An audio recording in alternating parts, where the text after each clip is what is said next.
ഓം നമോ ഭഗവതേ വാസുദേവായ. ഓം ശ്രീകൃഷ്ണ പരമാത്മനേ നമഃ. ഓം പ്രീത്യാ ദൈത്യസ്തവ തനുമഃ പ്രേക്ഷണാത് സർവതാപി ത്വാമാരാധ്യന്നചിതരചയന്നഞ്ജലിം സഞ്ജഗാദ. മത്തഃ കിം തേ സമഭിലഷിതം വിപ്രസൂനോ വദത്വം വിത്തം ഭക്തം ഭവനമവനീം വാപി സർവം പ്രദാസ്യേ.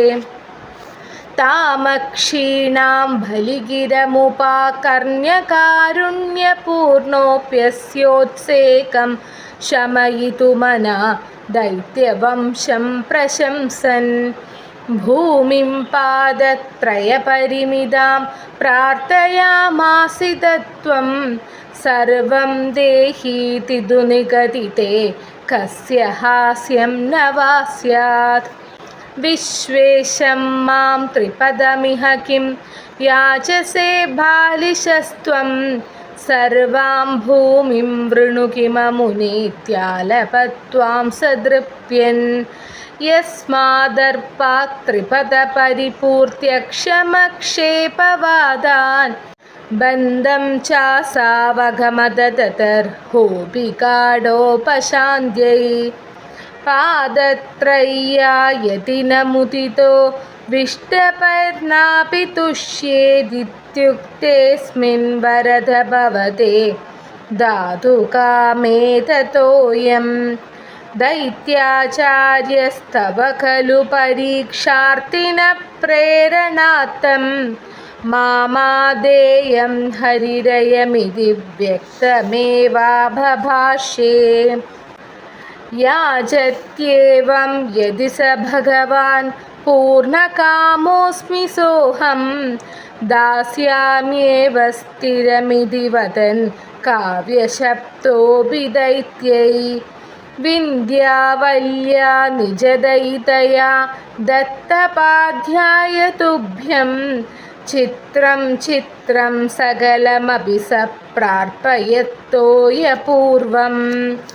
നിസ്സന്ദേഹം ദിതികുലപദൗ ത്വയ്യശേഷാർപ്പണം തദ്വ്യാതന്വാനേ മുമുചുർഷയഃ സാമരാ പുഷ്പവർഷം. ദിവ്യം രൂപം തവ ച തതിതം പശ്യതാം വിശ്വഭാജാമുಚ್ಚൈരുಚ್ಚൈരവൃദധവതീകൃത്യ വിശ്വാണ്ഡഭാണ്ഡം. ത്വത്പാദാഗ്രം നിജപദഗദം പുണ്ഡരീകോദ്ഭവോऽസൗ കുണ്ഡീതോ യൈരസിചത പുനാധ്യജ്ജലം വിശ്വലോകാൻ.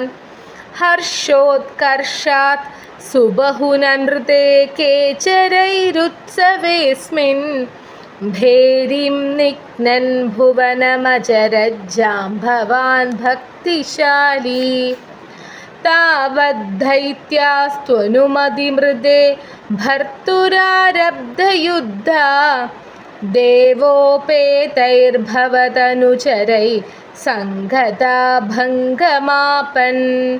കാലാത്മായം വസതി പുരതോ യദ്വശാത് പ്രാഗ്ജിതാ സ്മ കിം വോ യുദ്ധൈരിതി ബലിഗിരാ തേ പാതാളമാപോ.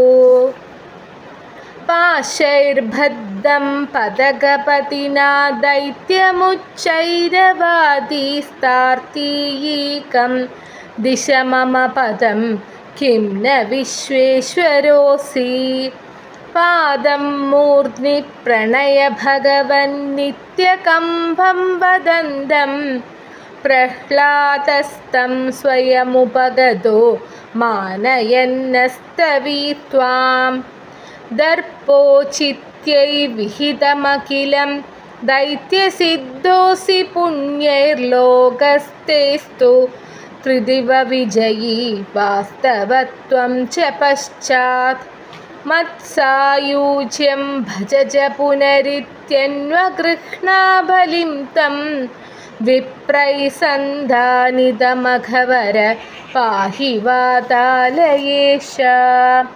സർവത്ര ഗോവിന്ദനാമ സങ്കീർത്തനം ഗോവിന്ദ ഗോവിന്ദ.